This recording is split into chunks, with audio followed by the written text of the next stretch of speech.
Skillet tuna in Puttanesca sauce.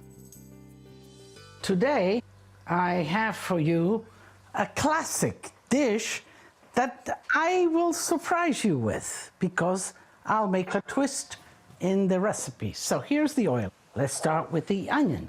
And the dish that I'm talking about is a puttanesca. You all know Puttanesca sauce. You make your pasta with the puttanesca.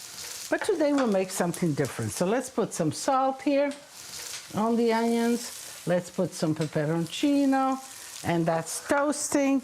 And let's get to the vegetables. So eggplant. And you know how I like to just sort of partially peel it. I got some of the skin left. Okay.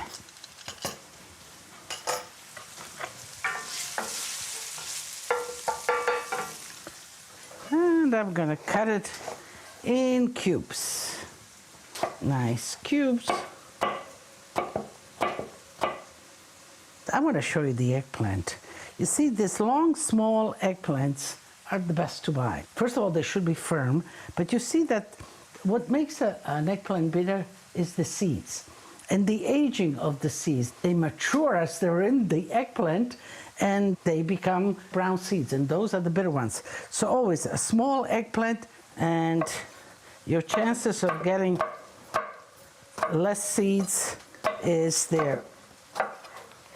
Let's make some zucchini, and about the same size. And we have, you say, gee, you have quite a bit of vegetables. Yeah, but you know, vegetables kind of lose a lot of their water and become smaller in size. So I'm going to add to this now the vegetables.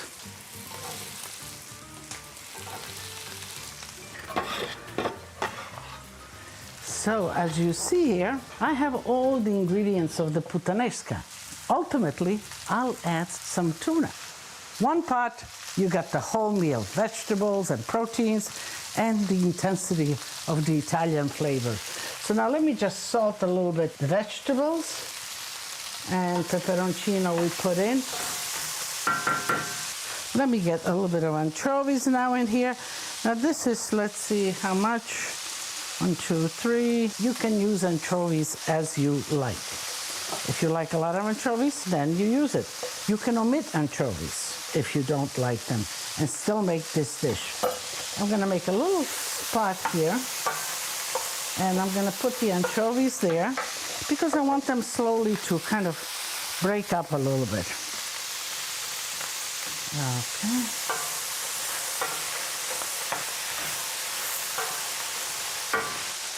Gaeta olives, usually that's good in puttanesca, but you can put green olives, whatever you'd like. Capers, of course, puttanesca with capers. And this is chop time. Let me just chop it a little more.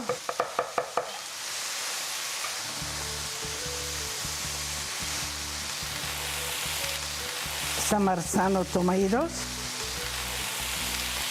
And these tomatoes are fantastic. They're fantastic because they're sweet, because they have a thin skin, a lot of pulp, and not too much juice, and not too much seeds. So when you're making sauce, you have a lot of juice, a lot of acidity. The seeds, they have tannins, and that gives you the bitterness.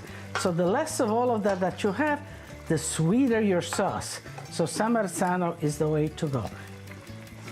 I think I'm all ready. I'm gonna let this cook for about 15 minutes, and I'm gonna add the fish to it, and I have lunch, dinner, whatever you want ready.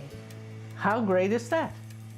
Here's another email from Carol. It's got a video. Let's take a look. My grandma used to create fresh ravioli stuffed with spinach and ricotta. It was delicious. I'd like to try my hand. How do you do so and be seated for the meal?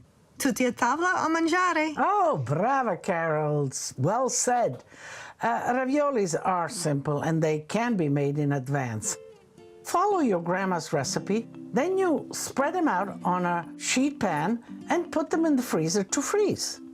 Once they're frozen solid, then you can gather them and put them in little plastic bags and save them that way in the freezer, so that when you need them, you pull the whole box out, you have your boiling water, plenty of boiling water, because when you introduce something frozen and cold into the water, the temperature goes down. Throw the raviolis in and proceed like grandma. So have fun with those ravioli, Carol, and keep the family tradition going.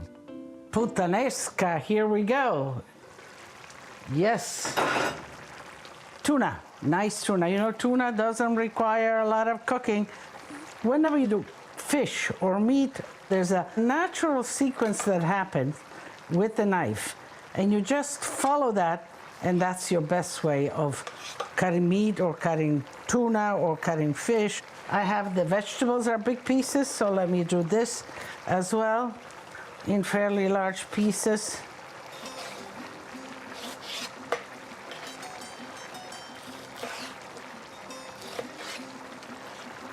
Okay, and this is a beautiful fillet of tuna, but I'm gonna cut it in pieces, chunks. One,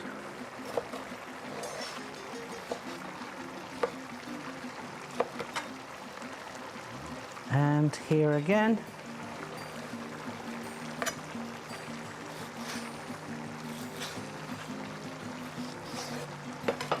So I'm gonna season this before I put it in with some salt,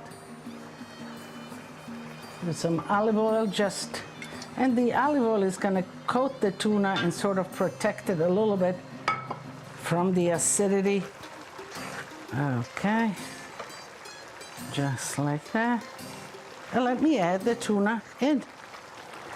And this has gotta go fast. You know, tuna takes very little time to cook. So, although, you know, in Sicily, they cook their tuna. They don't leave it always raw, if you will. If they eat it raw is one thing. But if they cook it, they cook their tuna. So, let's see.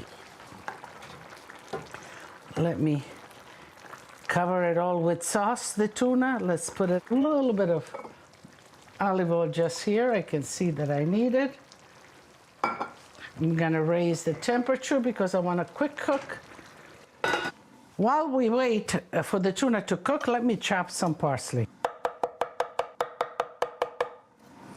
Okay, put that on the side so I have it ready. And let's check this tuna. I think it's done. Close the fire. Lydia's little plate. Get the plates for you guys. And I'm gonna start taking the, okay. Can you see how good, how delicious, how wonderful it looks? Mm-hmm.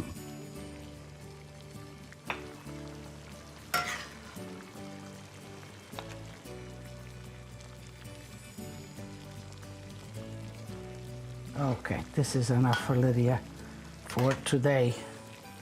Okay, that's mine. So,